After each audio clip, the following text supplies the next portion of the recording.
Good morning बच्चों। पिछले class में हम आपको पढ़ाए थे बच्चों क्या ट्रायंगल्स लॉ पढ़ाए थे और आपको पढ़ाए थे पैरेललोग्राम्स लॉ। यानी ये दोनों लॉ था जो बच्चों जिससे हम ये बात किए थे कि रिजल्टेंट वेक्टर का मैग्नीट्यूड कैसे रिप्रेजेंट करते हैं और जो रिजल्टेंट वेक्टर होगा उसका मैग्नीट्यूड का फार्मूला निकाले थे बच्चों। या तो ट्रायंगल लॉ से रिप्रेजेंट करिए या फिर पैरेललोग्राम्स लॉ से रिप्रेजेंट करिए, लेकिन मैग्नीट्यूड का फार्मूला बच्चों ही होगा। तो आइए जरा उस फार्मूला को थोड़ा सा रिकॉल करते हैं और उसके बाद उस पर कुछ बेस्ट क्वेश्चन करते हैं बच्चों, फिर थ्योरी को आगे बढ़ाएंगे। ठीक है, तो आइए जरा देखते हैं कैसे करते हैं। पिछले क्लास में बच्चों हम आपको पढ़ाए थे कि जैसे मान लीजिए कि ये वेक्टर आपके पास, ये वेक्टर आपके पास ए है और ये वेक्टर बच्चों आपके पास क्या है, बी है ना, ऐसा पढ़े थे।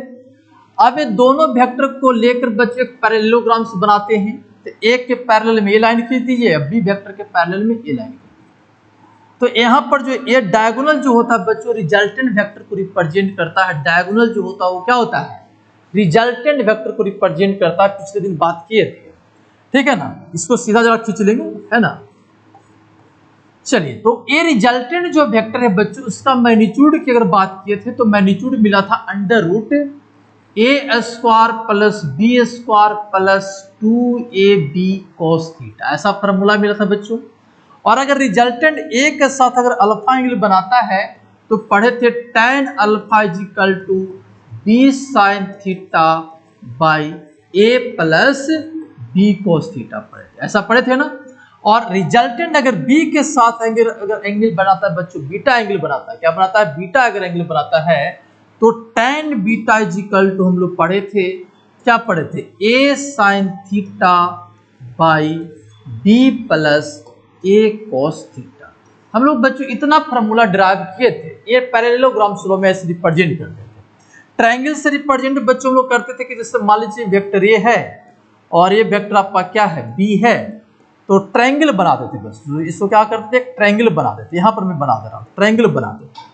ये वेक्टर आपका ये हो जाता था और वेक्टर बी को पैरेलल शिफ्ट करते थे बच्चों। लोग पढ़े थे कि किसी वेक्टर को पैरेलल क्या कर सकते हैं, शिफ्ट कर सकते हैं, ठीक है ना। तो बी वेक्टर को बच्चों लोग पैरेलल शिफ्ट करते, बी हो गया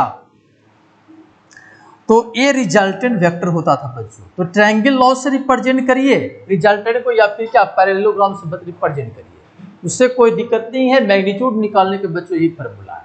तो जब भी क्वेश्चन करेंगे तो ये रिजल्टेंट का फार्मूला ये हो जाएगा और ये एंगल बता रहा अल्फा और बीटा, रिजल्टेंट वेक्टर ए के साथ कितना बना रहा और बी के साथ कितना बना रहा है, ठीक है। अब रिप्रेजेंट करने की बारी होगा तो इससे रिप्रेजेंट करिए या चाहे इससे रिप्रेजेंट, कोई दिक्कत नहीं होगी, ठीक है। तो आइए इसी पर बेस्ट बच्चे क्वेश्चन करते हैं। पहला क्वेश्चन है ये आपका, ठीक है ना, और अच्छा क्वेश्चन है ये। एससी वर्मा का पहला क्वेश्चन है। ये क्या है, एससी वर्मा का ये पहला क्वेश्चन है, ठीक है ना। एससी वर्मा किताब में जो क्वेश्चन दिया हुआ है बच्चों उसका ये क्या है, पहला क्वेश्चन ही है। समझ पा रहे हैं ना। चलिए, इतनी बातें आप लोग समझ रहे हैं। चलिए तो क्वेश्चन को जरा पढ़िए, क्वेश्चन क्या कर रहा है, क्वेश्चन को जरा पढ़िए। कह रहा a vector A makes an angle of 20 degree, मतलब वेक्टर ए जो है वो 20 डिग्री एंगल बना रहा है and B makes an angle 110 degree with the x axis. मतलब वेक्टर ए जो है बच्चों, कोई वेक्टर ए है वो बना रहा है कितना बताइए, 20 डिग्री, और बी जो बना रहा है 110 डिग्री एक्स एक्सिस। थोड़ा और क्वेश्चन आगे पढ़िए। लिख रहा है the magnitude of these vectors are 3 metre and 4 metre respectively. मतलब ए का मैग्नीट्यूड 3 मीटर दे रहा है और बी का मैग्नीट्यूड बच्चों आपको दे रहा है कितना बताइए, 4 मीटर। ये क्वेश्चन में आपको दे रहा है और ये दोनों वेक्टर जो है कुछ एंगल बना रहे हैं एक्स के साथ। तो चलिए पहले आप क्या कर लीजिए, एक्स एक्सिस बना लीजिए, ठीक है ना।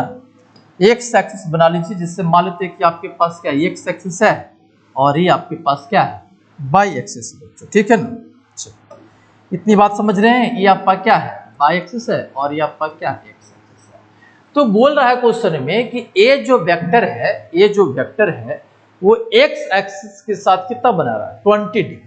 तो देखिए वेक्टर ए 20 डिग्री बना रहा है बच्चों, तो आप 20 डिग्री यहां से दिखा दीजिए वेक्टर ए वेक्टर हो गया बच्चों जो कितना एंगल बना रहा है, 20 डिग्री एंगल बना रहा है। इसको ए से रिप्रेजेंट कर लीजिए। फिर कह रहा है वेक्टर बी जो है 110 डिग्री बना रहा है बच्चों, तो 90 डिग्री है तो 110 डिग्री दिखाने के लिए आपको ऐसे करना पड़ेगा, है ना। 90 से ज्यादा एंगल दिखाओगे ना तो ये आपका क्या हो जाएगा, ऐसे दिखा देंगे बच्चों, है ना, समझ पा रहे हैं आप लोग। चलिए ये हो जाएगा बच्चों कितना, वेक्टर बी, और यहां से एंगल दे रहा है बच्चों, यहां से एंगल दे रहा है कि यहां से 110 डिग्री है, ये आपको 110 डिग्री दे रहा है। आ रही बात समझ में। अच्छा बताइए, तो फिर ए यहां से 110 और बी यहां से है, तो दोनों वेक्टर के बीच का एंगल कितना हो जाएगा, 90 डिग्री हो जाएगा। 110 माइनस 20, डायरेक्ट एंगल नहीं दिया था बच्चों, थोड़ा सा आपको घुमा दिया है फिगर से, आपको पता चल गया कि दोनों वेक्टर के बीच का एंगल कितना है, 90 डिग्री है। कितना है आपका, 90 डिग्री। इतनी बातें समझ में आ रहा है। अगर नहीं समझ में तो फिर से देखिए, अब आप देखते हैं आपको एंगल बताते कैसे निकालें। जैसे देखिए वेक्टर आपके पास ए है इधर, और वेक्टर बी आपका इधर है, ये वेक्टर बी हो गया, समझेंगे। तो देखिए यहां से दे रहा बच्चे 20 डिग्री और यहां से दे रहा है कितना, 110 डिग्री। तो हमको तो दोनों वेक्टर के बीच का एंगल चाहिए, यानी दोनों का टेल एक पॉइंट पर होना चाहिए। देखिए दोनों का टेल एक पॉइंट पर है, वेक्टर इधर जा रहा है और वेक्टर बी आपको इधर जा रहा है। अरे बस में वेक्टर बी आपको क्या है,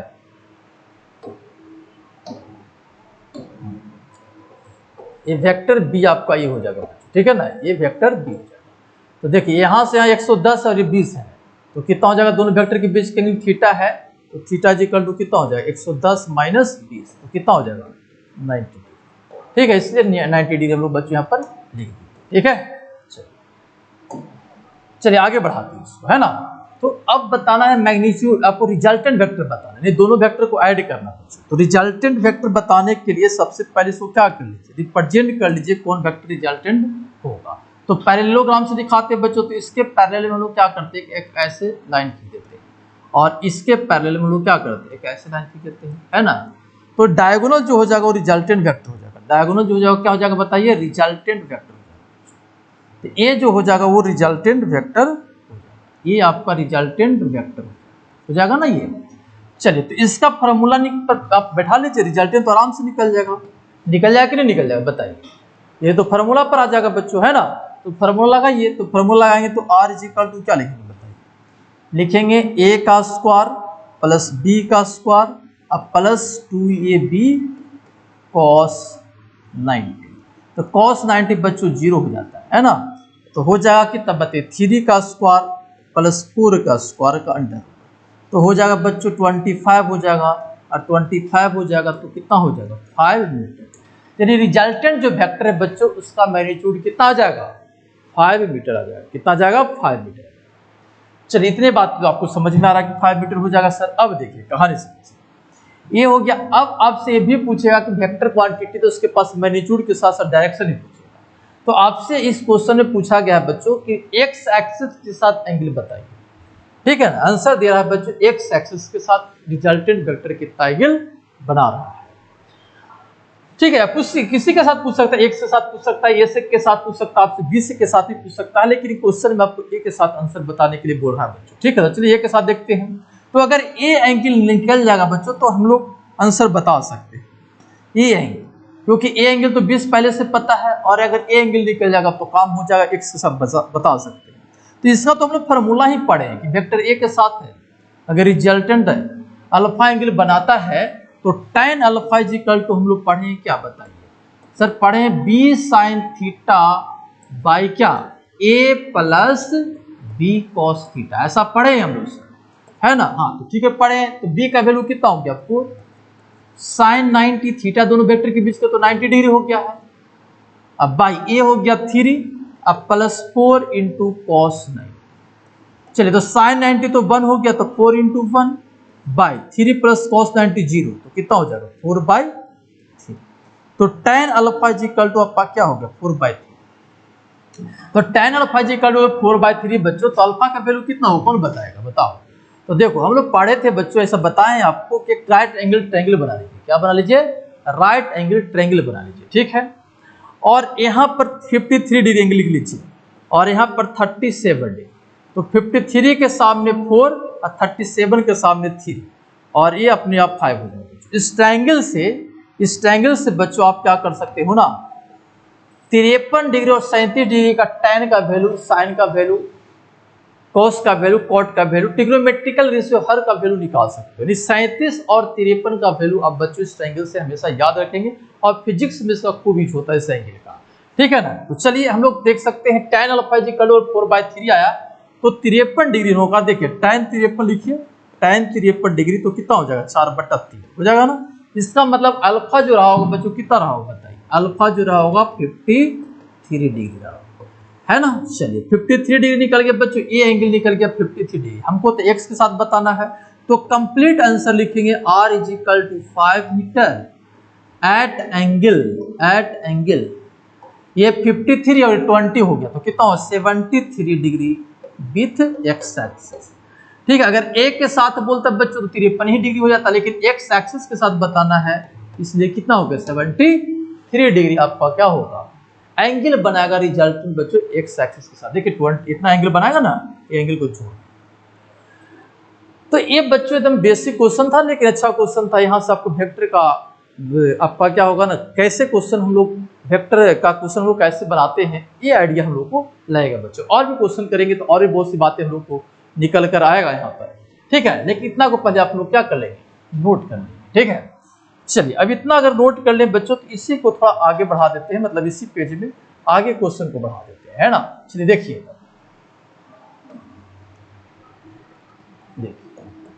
क्वेश्चन लिख रहे हैं बच्चों, ठीक है। If r is equal to p plus q, यानी कि r वेक्टर जो बच्चों यानी रिजल्टेंट जो वेक्टर है वो क्या है p प्लस q है।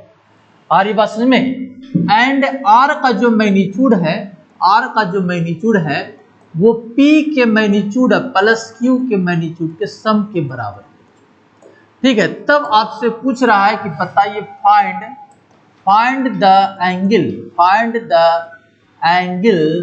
Between p vector and q vector, p vector और q वेक्टर के बीच का एंगल कितना होगा, ये आपको क्वेश्चन में बोल रहा है, ठीक है। तो पहले हम इसको फार्मूला से बना लेते हैं, फिर हम लोग क्या कर लेंगे ना, कॉमन सेंस से भी इसका आंसर हम लोग बता पाएंगे, ठीक है। लेकिन पहले हम लोग फार्मूला से देख लेते हैं। तो आइए यार देखते हैं। देखिए आपको क्या करा, r इज इक्वल टू कर रहा है p प्लस q। जैसे ही बच्चों r is equal to p plus q कहा कि सबसे पहले फार्मूला आ जाना चाहिए r is equal to under root, आपके दिमाग में ये आ जाना चाहिए कि r is equal to p square plus q square plus 2pq cos theta, ये सबसे पहले दिमाग में आना चाहिए। और थीटा जो होगा बच्चों दोनों वेक्टर के बीच का एंगल जिसको आप ऐड कर रहे हैं, तो थीटा किसके बीच का एंगल आप रिप्रेजेंट कर रहा है p एंड q के बीच, इतना समझ में आपको आ रहा है। साथ ही साथ बच्चों ये भी वैल्यू दे रहा है, कुछ यहाँ पर भी स्टेटमेंट दे रहा है, क्या दे रहा है देखिए, कह रहा है कि r का जो मैग्नीट्यूड है वो p के मैग्नीट्यूड प्लस q के मैग्नीट्यूड के बराबर है। यानी आप डायरेक्ट इस पे ऐसे भी लिख सकते हैं, मोड लगा हुआ इसका मतलब मैग्नीट्यूड है, यानी r इज इक्वल टू आप लिख सकते हैं p प्लस q। यानी आपको क्वेश्चन में दे रहा है कि r इज इक्वल टू आप क्या ले लीजिए p प्लस q। तो बच्चों इस इक्वेशन में पुट कर लीजिए, इसको जरा रूट को हटाएंगे तो r स्क्वायर हो जाएगा, तो p प्लस q का यहाँ पर क्या आ जाएगा होल स्क्वायर, ठीक है ना। तो हो जाएगा बच्चों p square plus q square plus कितना हो जाएगा बताइए 2pq cos थीटा हो जाएगा ना। चलो अब बच्चों क्या करेंगे, यहाँ पर इसको थोड़ा सा सोल्व कर लीजिए, तो क्या हो जाएगा बताइए p square plus q square plus 2pq is equal to हो जाएगा p square plus q square plus 2pq cos theta, इतना हो जाएगा ना। चलिए तो p स्क्वायर से p स्क्वायर कट जाएगा, q स्क्वायर से q स्क्वायर कट जाएगा, थोड़ा सा और सोल्व कर लेते हैं, ऐसे लिख लेते हैं 2pq is equal to 2pq cos theta. अब फिर यहाँ से काट दीजिए तो यहाँ पर बच जाएगा 1 बच्चों, तो cos theta is equal to 1 हो जाएगा, तो थीटा इज इक्वल टू क्या हो जाएगा 0 डिग्री, क्या हो जाएगा 0 डिग्री। आ रही बात समझ में। तो ये तो बच्चों में शुरू में ही बात किए थे, इस टाइप की चीजें तो हम लोग शुरू में ही बात किए थे। देखिए कैसे, ये तो फार्मूला से आ गया, आपको बताए थे जब वेक्टर शुरू किए थे। जैसे मान लीजिए कोई एक बॉडी है, ठीक है, जिस पर 10 न्यूटन फोर्स लग रहा है इधर, अब 5 न्यूटन फोर्स इधर लग रहा है, सेम ही डायरेक्ट, ठीक है। तो रिजल्टेंट बोले थे कि सीधे ऐड हो जाएगा 10 प्लस 5 कितना हो गया 15 न्यूटन, कितना हो जाएगा बताइए 15 न्यूटन हो जाएगा। तो देखिए दो वेक्टर है, यानी दो फोर्स यहाँ पर लिए हैं, दोनों डायरेक्ट सम हो गया, अलजेब्रिक सम हो गया मैग्नीट्यूड का। एक कब होता है जब दोनों सेम डायरेक्शन में होता, नहीं एंगल कितना होता है 0 डिग्री। तो यहाँ पर भी तो ही स्टेटमेंट में दे रहा है कि r is equal to p plus q और r का जो मैग्नीट्यूड है उसका सम जो आर का जो मैग्नीट्यूड होगा वो पी के मैग्नीट्यूड प्लस क्यू के मैग्नीट्यूड के बराबर होगा, यानी डायरेक्ट ऐड हो जाएगा, अलजेब्रिक सम हो जाएगा। तो अलजेब्रिक सम कब होता है? दो वेक्टर का मैग्नीट्यूड सीधे ऐड कब होता है? जब दोनों आपका क्या होता है? सेम डायरेक्शन में होता है, यानी एंगल आपका क्या होता है? 0 डिग्री होता है। तो इसको बच्चों अपने रिजल्ट को याद ही कर लेंगे, ठीक है। इसका डायरेक्ट हम लोग न्यूमेरिकल्स में क्या करेंगे? अप्लाई करेंगे आगे जब फिजिक्स में जरूरत पड़ेगी तो, ठीक है बच्चों। तो ये समझ में आया होगा आपको, ठीक है ना। अब हम लोग यहाँ पर क्या कर लेते हैं ना, इसको नोट कर लीजिए, हम आपको सिर्फ डाटा को थोड़ा सा बदल देते हैं, ठीक है ना। चलिए हम इसको ना ऐसे कर लेते हैं, ठीक है। चलिए क्वेश्चन को बदल रहे हैं बच्चों, थोड़ा व्हाइट कलर से लिख देते हैं। देखिए, if R is equal to P plus Q, ठीक है, वही क्वेश्चन ले रहे हैं। बस अब क्या कर रहे हैं कि अब आपको दे रहा कि R का जो मैग्नीट्यूड का जो होल स्क्वायर है वो P के मैग्नीट्यूड का होल स्क्वायर अब प्लस Q के मैग्नीट्यूड के होल स्क्वायर के बराबर है, ऐसे दे रहा बच्चों। अरे बस में तब आपसे पूछा जाए कि बताइए find the angle between P and Q vector, P and किसके बीच? Q वेक्टर के बीच का एंगल बताइए, ठीक है। मतलब क्वेश्चन वही रह गया, बस थोड़ा सा डाटा जो गिवन है ना उसको क्या कर दी? बदल दी। तब आपसे पूछ रहा है एंगल बताइए। तो चलिए ठीक है, देखते हैं इसका सोल्यूशन। देखिए, जिसे देखिए आपको करा R is equal to P plus Q। जैसे ही ये बातें लिखा है बच्चों, सबसे पहले क्या लिख लीजिए? R is equal to under root P square plus Q square plus 2PQ cos theta, है ना। और अंडर रूट को हटा दीजिएगा तो इधर आपका क्या हो जाएगा? स्क्वायर हो जाएगा। अंडर रूट को हटा ही दीजिए आप, ठीक है ना। तो यहाँ पर क्या लिखेंगे बताइए? स्क्वायर कर लेंगे, R स्क्वायर इजिकल टू ना, सबसे पहले लिख लेंगे। और थीटा जो है बच्चों P एंड Q के बीच का क्या है? एंगल है। किसके बीच का एंगल है? P एंड Q के बीच का एंगल, ठीक है। तो ये तो एंगल निकालने का रहा है। अब देखिए और आगे पढ़िए, ये वैल्यू भी दे रहा है, कुछ बच्चों डाटा दे रहा है। क्या दे रहा है बताइए? R वेक्टर का जो मैग्नीट्यूड का जो होल स्क्वायर होगा वो P वेक्टर का मैग्नीट्यूड का होल स्क्वायर और प्लस Q के मैग्नीट्यूड का स्क्वायर, ऐसा है। तो इसके जगह पर बच्चों डायरेक्ट लिख सकते हैं R स्क्वायर, क्योंकि मैग्नीट्यूड है, मोड का मतलब क्या? मैग्नीट्यूड। तो R स्क्वायर सीधा सीधा लिख लीजिए, अब P square plus Q square, और इस इक्वेशन में पुट करके cos थीटा का वैल्यू निकल जाएगा, थीटा निकल जाएगा बच्चों। R स्क्वायर की जगह पर क्या पुट कर लेंगे? P square plus Q square, ठीक है। तो यहाँ पर हो जाएगा बच्चों P square plus Q square, अब प्लस कितना हो जाएगा? 2PQ cos थीटा, है ना। अगर ऐसा हो जाएगा बच्चों तो फिर आपका क्या होगा? इसको काट लीजिए, इससे एक कट जाएगा, इससे एक कट जाएगा। तो ऐसा कर लेते तो इधर तो आपका क्या हो जाएगा? 0 हो जाएगा, और इधर कितना हो जाएगा? 2PQ cos theta. तो cos थीटा का वैल्यू बच्चों यहाँ पर क्या हो जाएगा? 0 हो जाएगा। और cos थीटा अगर 0 है तो थीटा इक्वल टू क्या हो गया? 90 डिग्री। मतलब ये जो दिया हो बच्चों R is equal to P plus Q और रिजल्टेंट का जो स्क्वायर है वो P square plus Q square के बराबर है, तब होगा जब एंगल क्या होगा? 90 डिग्री, ठीक है ना। तो इसको हम लोग डाटा से समझ लेते हैं ना। जैसे मान लेते हैं कि R जो वेक्टर, मान लेते हैं कि वेक्टर A जो है, यहाँ से वेक्टर A जो है ना P ले लेते हैं ना, जब P है तो P का मैग्नीट्यूड मान लेते हैं कि 3 मीटर है, मान लेते हैं। Q का जो मैग्नीट्यूड है वो मान लेते हैं 4 मीटर है। तो ये कह रहा है ना कि रिजल्टेंट का मैग्नीट्यूड अगर लिखना चाहते हैं 3 का स्क्वायर प्लस 4 का स्क्वायर, ऐसे लिखना चाहते हैं, ये तभी लिख सकते हैं जब दोनों वेक्टर के बीच का एंगल कितना होगा? 90, ये कहना चाह रहा हूँ, ठीक है ना। तो इसका भी यूज डायरेक्ट न्यूमेरिकल हम लोग करते हैं, ठीक है ना। तो इस टाइप के रिजल्ट को ध्यान में रखें, ठीक है। चलिए अब इस क्वेश्चन को फिर बदल देते हैं बच्चों, बस यहाँ गिवन जो डाटा है उसको बदल के फिर से आपसे क्वेश्चन को पूछ लेते हैं, है ना। इसको खाली हटा देते हैं, ठीक है, और सब सेम रहेगा बच्चों, ठीक है। चलिए इसको भी हटा लेते हैं।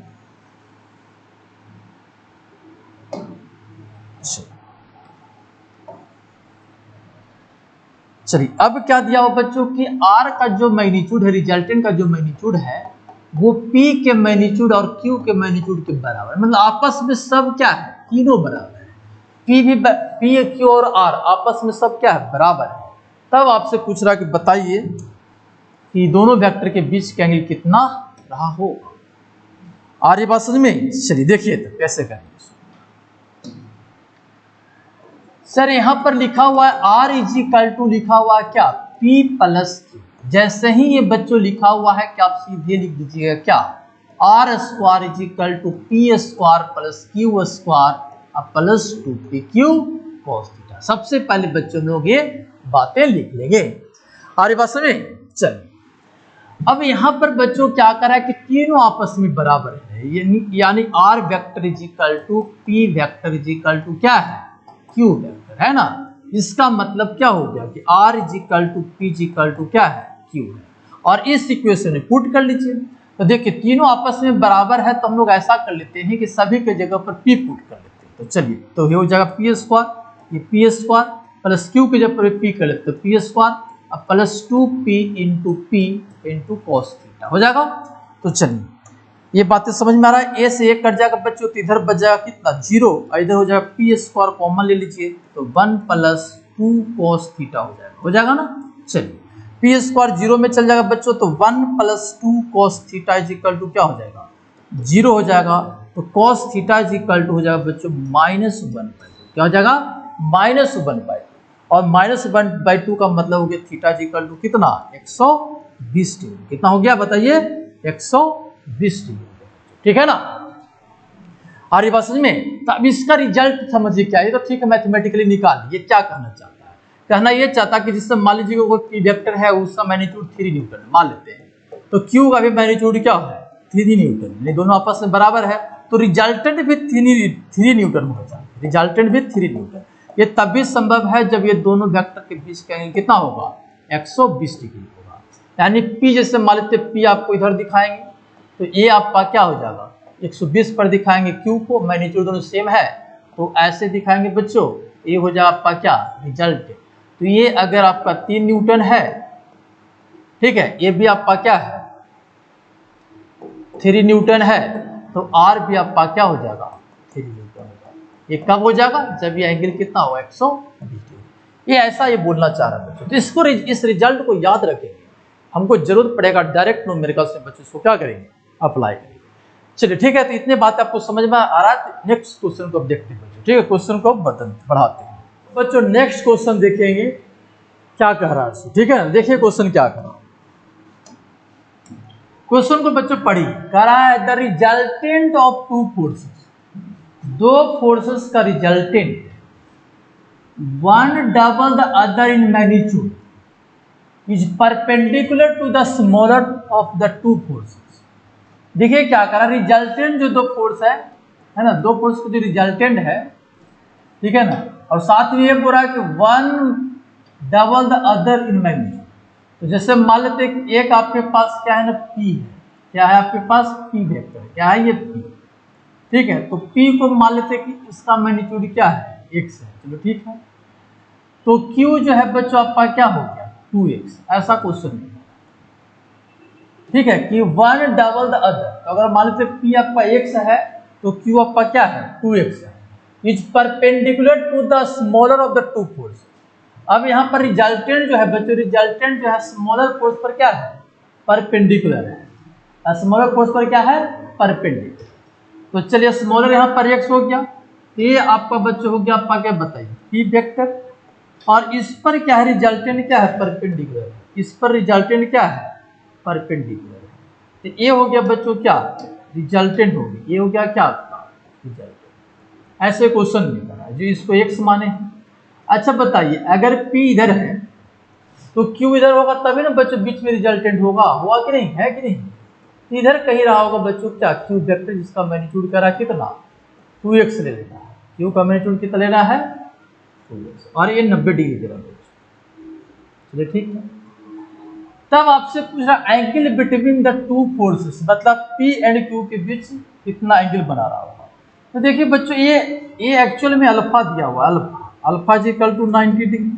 तो पहले हम लोग क्या कर लेंगे ना, tan अल्फा के फार्मूला को यूज कर लेंगे। अगर वहां से क्वेश्चन नहीं बनेगा, आंसर नहीं आएगा, तो कुछ दूसरा सोचेंगे। तो tan alpha is equal to हम लोग पढ़े बच्चों कितना बताइए, जिसके साथ एंगल बनाता है, जिसके साथ एंगल बनाता है, जिसके साथ क्या बनाता है एंगल बनाता है, उसको ए बोलते थे। तो यहाँ अल्फा किसके साथ बना रहा है P के साथ, तो यहाँ पर हो जाएगा P sign theta by Q plus क्या हो जाएगा P cos थीटा, ऐसा हो जाएगा बच्चों। नहीं, जिसके साथ एंगल बनाता है ना वो होता है आपका क्या P, तो चलिए यहाँ पर आपका क्या हो जाएगा ना, यहाँ पर हो जाएगा बच्चों क्यू, यहाँ पर क्या हो जाएगा, यहाँ पर हो जाएगा क्यू और यहाँ पर आपका क्या हो जाएगा, ध्यान दीजिएगा, यहाँ पर हो जाएगा पी और यहाँ पर हो जाएगा आपका क्या, क्यू कोस थीटा। जिसके साथ एंगल बनाता है वो ये होता है, यहाँ पर फॉर्मूला बी होता था बच्चों, ठीक है, इसलिए Q sine theta by P plus Q cos theta. चलिए ठीक है, अब क्यू का वैल्यू कितना है 2x, तो 2x रख लीजिए। साइन थीटा, थीटा तो निकालना ही है बच्चों, दोनों वेक्टर के बीच का एंगल, ये आपको निकालना है कि ये एंगल कितना है, यही क्वेश्चन में क्या है, नोन है। और p कितना है x plus 2x cos theta. तो tan अल्फा मतलब कितना है, अल्फा का वैल्यू 90 डिग्री, तो tan 90 कितना होता है, इन्फिनिटी, ये पढ़े हैं। और अगर इन्फिनिटी है बच्चों तो इसका मतलब क्या है कि ये वैल्यू क्या रहा होगा, 0 रहा होगा। तो आप क्या यहाँ पर लिखेंगे बताइए, तो आप यहाँ पर लिख सकते हैं x प्लस 2x है cos theta is equal to 0। तो x कट जाएगा तो यहाँ पर बचेगा 1 plus 2 cos theta is equal to 0। तो cos theta is equal to हो जाएगा -1/2, तो थीटा इज इक्वल टू हो जाएगा बच्चों कितना, 120 डिग्री। कितना हो जाएगा बताइए, 120 डिग्री। यहाँ पर आंसर कौन हो जाएगा बताइए, 120, मतलब ये आपका क्या हो जाएगा, आंसर हो जाएगा। इस क्वेश्चन का आपका आंसर क्या हो जाएगा बच्चों, ये आपका आर्य बस में सिर्फ फार्मूला लगा है बच्चों, ठीक है ना। अगर ये फार्मूला नहीं काम करो तो कुछ दूसरा कुछ सोचते, क्योंकि आप पहले फार्मूला पर जाएंगे, फार्मूला को बारीकी से समझे हुए हैं, उसको लगाइए, आंसर तक पहुंच जाएंगे। नहीं होगा तो और भी कुछ कंसेप्ट होगा उससे रिलेटेड, उसको हम क्या करेंगे, न्यूमेरिकल्स में लगा के सोल्व करते हैं बच्चों, ठीक है। तो चलिए आसानी से बन गया, तो नेक्स्ट क्वेश्चन देखते हैं, है ना। देखिए बच्चों इस क्वेश्चन को देखिए क्या करा, पढ़िए, करा the resultant of two forces 3p and 2p is r। चलिए जितना बोला बच्चों उसको हम लोग लिख लेते हैं, देखते क्या है। दो फोर्सेस का रिजल्टेंट r है, तो ये मान लेते क्या है ना कि आपका 2p है और ये आपका क्या है 3p है ना। क्वेश्चन में सब बोल रहा है बच्चों कि ये क्या है 3p और उसका रिजल्टेंट आपका क्या है r। तो आप यहाँ पर एक इक्वेशन लिख सकते हैं, ठीक है। अगर थीटा रहेगा तो आप सीधा सीधे लिख सकते हैं कि r square is equal to 2p square plus 3p square, है ना। अब प्लस कितना 2 into 2p into 3p into cos theta. इसको थोड़ा सोल्व भी कर लीजिए, हो जाएगा 4p square plus 9p square plus कितना हो जाएगा 3 दूना 6 दूना 12p square equal to cos theta. 9 और 4 कितना होगा 13, तो 13p square plus 12p square cos theta. ऐसा तो रिलेशन लिखा ही जा सकता है, तो ऐसा लिख के छोड़ दीजिए, आगे के क्वेश्चन को पढ़ते हैं, है ना। फिर कहा if the first force is double then the resultant is also double. तो फर्स्ट फोर्स तो आपका कितना 3p है ना, यहाँ पर क्या है 3p, तो इसको डबल कर दिया गया। तो ये तो 2p रह गया बच्चों, लेकिन ये जो है ना आपका क्या हो जाएगा डबल हो जाएगा, तो ठीक है ये कितना हो जाएगा 6p। तो रिजल्टेंट भी कह रहा है कि डबल। तो देखिए एंगल दोनों वेक्टर के बीच नहीं बदले बच्चों, एंगल नहीं बदला, ठीक है ना। किसका एंगल नहीं बदला, ये जो एंगल शुरू में थीटा अगर माना गया है यहाँ पर, तो यहाँ पर भी थीटा, बस मैग्नीट्यूड को क्या कर दिया ना डबल कर दिया गया। फर्स्ट का 6 पे हो गया, 2 पे हो गया, और ये कितना होगा मैग्नीट्यूड जो ये भी डबल हो गया, ये हो जाएगा कितना 2r हो गया। तो आप सीधा सीधे यहाँ पर लिख सकते हैं कि सर ये 2r square is equal to हो जाएगा कितना 2p square plus 6p square plus कितना हो जाएगा बताइए 2 into 2p into 6p into cos theta. Theta नहीं बदला, बस मैग्नीट्यूड को बढ़ा दिया गया, ठीक है। तो चलिए यहाँ पर कितना हो जाएगा बताइए 4r square is equal to ये 36 हो जाएगा और ये 4 हो जाएगा तो 40 हो जाएगा, 40p स्क्वायर प्लस ये 6 दूना 12 दूना 24 है ना, तो 24p स्क्वायर कॉस थीटा। हमको कॉस थीटा निकालना है, ठीक है। इसको ऐसा कर लीजिए ना 4 से डिवाइड कर, 4 से डिवाइड कर लेंगे तो r square equal to 10p square है ना plus 6p square cos theta. अब r स्क्वायर का वैल्यू बच्चों यहाँ पर मिल गया है, ठीक है। तो यहाँ पर इसको क्या कर लीजिए पुट करके इसको आगे प्रोसीड करें, है ना। तो चलिए r स्क्वायर का वैल्यू कितना 13, कितना बच्चों बताओ 13p square plus 12 P square cos theta is equal to कितना हो जाए बताइए, 10 P square plus 6 P square cos theta हो जाएगा। चलो अब क्या कर लीजिए, इसमें से इसको माइनस करें तो 3 पी स्क्वायर हो जाएगा और इसको इधर लेके चलिए, आ रही बात समझ में। तो ये हो जाएगा ऐसा और इसको इधर लेके चल जाएंगे तो कितना हो जाएगा बताइए, 6 माइनस में जाएगा 6 पी स्क्वायर कॉस थीटा हो जाएगा ना। इसको इधर ले जाएंगे तो 12 माइनस में आ जाएगा। देख लीजिए तो ए से कट गया बच्चों, तो cos theta is equal to हो गया -3/6 मतलब -1/2 है ना। तो cos theta is equal to -1/2 है तो थीटा इज इक्वल टू कितना हो 120। यही आपसे पूछ रहा था, ठीक है ना, कि दोनों वेक्टर के बीच का एंगल कितना रहा होगा। देखिए यहाँ पर the angle between two forces है ना, तो यहाँ पर आंसर कितना हो जाएगा 120 डिग्री। मतलब बच्चों यहाँ पर आंसर कितना हो जाएगा 120, यानी इसका आंसर क्या हो जाएगा बी हो जाएगा 120। आ रही बात समझ में। तो चलिए नेक्स्ट क्वेश्चन देखते हैं क्या है, सब है ना। एक क्वेश्चन क्या कर रहा है, इस क्वेश्चन को पढ़िए। ये क्वेश्चन कर रहा है sum of two forces at a point 16। दो फोर्स है बच्चों, मान लेते F1 है और दूसरा F2, दोनों का सम कर रहा है कितना है 16, ठीक है ना, मतलब मैग्नीट्यूड का सम एक्चुअली बोल रहा है, ठीक है। If there resultant is normal to, if the resultant is normal to the smaller forces. अब इसमें स्मॉलर फोर्सेस मान लेते हैं कि F1 है, F1 लेस देन है F2, ठीक है, and has the magnitude of 8 Newton.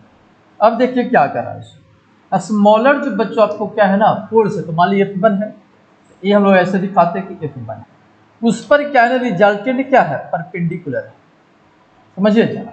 ये आपका क्या है बताइए, ये है आपके पास क्या F1, ठीक है, और इस पर रिजल्टेंट क्या है परपेंडिकुलर। क्वेश्चन हो रहा है नॉर्मल का मतलब परपेंडिकुलर हो गया, ये हो गया, ठीक है। और रिजल्टेंट का मैग्नीट्यूड भी दे दिया कि रिजल्टेंट है उसका मैग्नीट्यूड आप कितना ले लीजिए 8 न्यूटन। तब बताइए कि दोनों फोर्स कितना, F1 F2 का वैल्यू आपसे पूछ रहा है। आ रही बात समझ में। तो अगर F1 इधर बच्चों तो F2 आपका किधर रहा होगा, इधर रहा होगा, इधर रहा होगा, इधर रहा होगा, तभी उसके बीच में रिजल्टेंट मिलेगा, ठीक है। तो हम लोग ऐसे दिखा देंगे किधर F2 रहा होगा। पैरेललोग्राम से आप ऐसे इसको दिखा सकते हैं, ग्राफ फिगर में बना रहा हूँ, आप ऐसे दिखा सकते हैं, ठीक है। ये दे रहा बच्चों 90 है ना।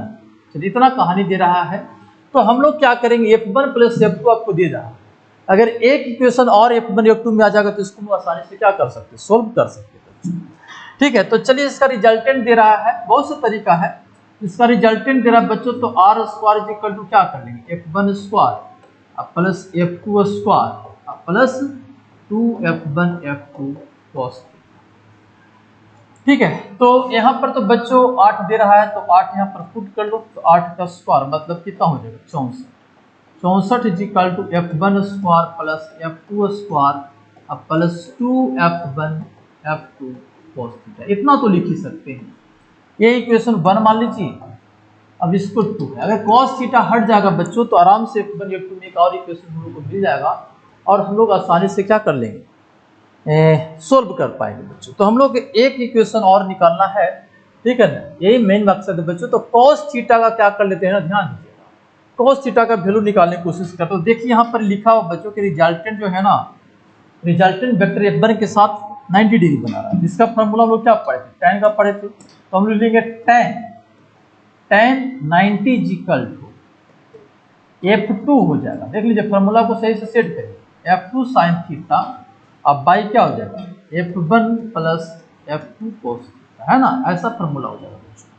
तो tan 90 तो आपका इन्फिनिटी हो गया, इन्फिनिटी तो हो जाए F2 साइन थीटा अब by F1 plus F2 cos theta. अगर बच्चों ये कहना अगर इन्फिनिटी है तो ये वैल्यू क्या रहा होगा 0 रहा होगा। F1 plus F2 cos theta is equal to 0। तो यहां से cos theta is equal to लिख सकते कितना -F1 बाई, और इसको इक्वेशन 2 में पुट कर लीजिए, फ्रॉम इक्वेशन 2, फ्रॉम इक्वेशन क्या हो जाएगा 2 में पुट कर लीजिए। तो ये तो हो गया 64, ठीक है। ये हो गया F1 square plus F2 square, है ना, प्लस 2F1 F और कॉस थीटा का वैल्यू कितना -f1 कितना f2, ऐसा लिख लेंगे, है ना। अगर ऐसा लिख लेंगे बच्चों तो हम लोग यहाँ पर क्या कर लेंगे, इसको काट देंगे, f2 से f2 कट जाएगा, ठीक है। इसको थोड़ा सा और सॉल्व कर लीजिए तो हो जाएगा f1 square plus f2 square minus 2f1 square, ठीक है। तो फिर हम लोग लिख देंगे यहाँ पर क्या, f2 square minus f1 square, ऐसा लिख लेंगे, है ना। चलिए इतना समझ में आ रहा है आप लोग को, चलिए इतना नोट भी करते चलेंगे आप लोग तो अच्छा रहेगा। इसको कर लेंगे बच्चों क्या, f2 plus f1 into f2 minus, और हो गया 60। अब f1 प्लस f2 कितना 16 है ना, तो हम लोग चाहे तो 16 पुट भी कर सकते हैं बच्चों, ठीक है। इसको नोट कर लीजिएगा, थोड़ा इसको अलग कर दे रहा हूं, ठीक है। तो देखिए सर f1 प्लस f2 16 है ना, तो हो जाएगा f2 minus f1 is equal to 64 by 6, 16 चौका क्या हो गया 64, 4 हो जाएगा। आर्य वास्तव में तो f2 minus f1 is equal to क्या हो गया, और वहां पर बच्चों f1 प्लस f2 आपको था कितना बताइए 16, हो गया ना। अब इसको जोड़ लीजिए, ए से कट जाएगा तो कितना हो जाएगा 2f2 इज इक्वल टू हो जाएगा 20, तो f2 इज इक्वल टू हो जाएगा 10, और जब जैसे ही f2 निकल गया बच्चों तो f1 निकल जाएगा, इसमें पुट कर लीजिए तो f1 इज इक्वल टू हो जाएगा कितना 16 माइनस 10, तो कितना हो जाएगा 6। यही आपसे पूछ रहा था कि दोनों फोर्स का वैल्यू बताइए, तो कौन आंसर हो जाएगा बताइए जरा, देखिए क्वेश्चन पर आइए, ठीक है ना। एक 16 आया, एक 10 आया, एक क्या है 6 आया, तो आपका आंसर कौन हो जाएगा बताइए, ए हो जाएगा बच्चों। कौन हो जाएगा आंसर, आपका आंसर हो जाएगा ए नंबर, कौन हो जाएगा ए नंबर इसका आंसर हो जाएगा, ठीक है। क्वेश्चन को आप साथ में लिखते चले जाएंगे तो अच्छा रहेगा बच्चों आपके लिए, है ना। नहीं तो मैं छोटा कर दे रहा हूं, आप इसको नोट कर लीजिएगा, देखिए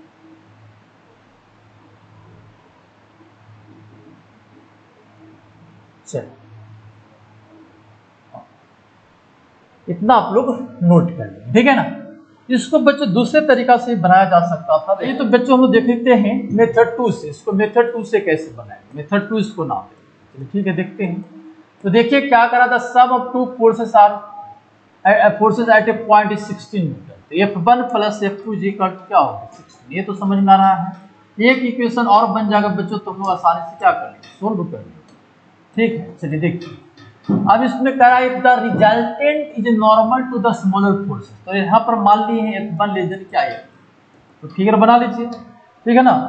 तो देखिए ये आपका क्या है बताइए f1 मान लेते हैं, और ये आपका क्या रिजल्टेंट हो गया, है ना। ये हो गया f1 बच्चों, और ये हो गया आपका क्या रिजल्ट, तभी ना बोल रहा है कि रिजल्टेंट जो है f1 पर क्या 90 डिग्री बना रहा है, ऐसा क्वेश्चन में बोल रहा है, ठीक है। चलिए तो आपका f2 आपका किधर हो जाएगा, इधर हो जाएगा, f2 आपका क्या हो जाएगा, ठीक है। तो यहाँ पर बच्चों लोग ऐसे लिख लें, बताइए ये 90 डिग्री दिया हुआ, ध्यान दीजिए सर, आप r इज इक्वल टू क्या लिख लीजिए f1 प्लस f2, इतना लिख लीजिए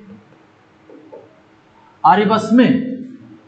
तो सर f1 r के बीच का एंगल दे रहा है, तो आप ऐसा कर लीजिए ना f2 इज इक्वल टू क्या लिख लीजिए आप r माइनस f, ऐसा तो लिख ही सकते हैं। अब ये सब्ट्रैक्शन का रूल्स हो गया बच्चों, माइनस हो तो सब्ट्रैक्शन में फॉर्मूला आगे पढ़ोगे, अभी लिख लो। जब सब्ट्रैक्शन लिखोगे तो हो जाएगा r square plus f1 square minus 2r(f1 cos theta), जहां पर थीटा जो होगा बच्चों एंगल r और f1 के बीच का एंगल हो जाएगा। जैसे आप लोग पढ़ते थे ना a square plus b square plus 2ab cos theta, लेकिन यहाँ पर माइनस हो जाएगा, और थीटा जो होगा जिसके बीच जिसको आप क्या कर रहे हैं सब्ट्रैक्ट कर रहे हैं। तो देखिए थीटा यहाँ पर बच्चों 90 डिग्री है, r और f1 के बीच 90 डिग्री, तो अगर 90 डिग्री दे दिया है तो फिर इसका वैल्यू क्या हो जाएगा बताइए, इसका वैल्यू हो जाएगा 0, हो जाएगा ना 0। चलिए ये 0 हो जाएगा बच्चों, तो f2 स्क्वायर है ये f2 स्क्वायर, और एक क्वेश्चन में दे रहा है कि r जो है ना बच्चों मैग्नीट्यूड दे रहा है, रिजल्टेंट तो 8 न्यूटन दे रहा है, ये हो जाएगा 8 पुट करेंगे तो 64 हो जाएगा, तो 64 f1 स्क्वायर f4 स्क्वायर, है ना।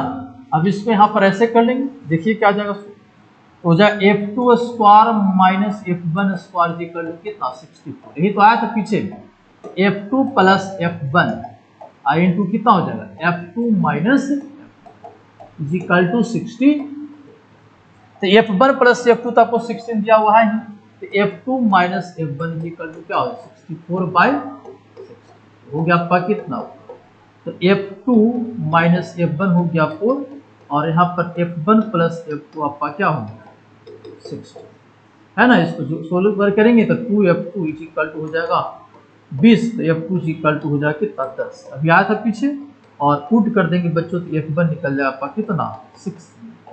तो देखिए आ गया ना, इससे भी आपको आंसर आ गया। तो थोड़ा सा सब्ट्रैक्शन का रूल्स लगा दीजिए। और भी तरीका होता है कंपोनेंट तोड़कर बच्चों, इसको कंपोनेंट तोड़कर, तो उसको हम देखेंगे तब समझ पाएंगे, ठीक है ना। देखिए ये दो मेथड को भी समझिए, ठीक है। तो ये एकदम बेसिक क्वेश्चन था बच्चों जो हम लोग पढ़े थे एडिशन ऑफ टू वेक्टर का, और भी क्वेश्चन हम लोग अगले दिन देखेंगे, ठीक है।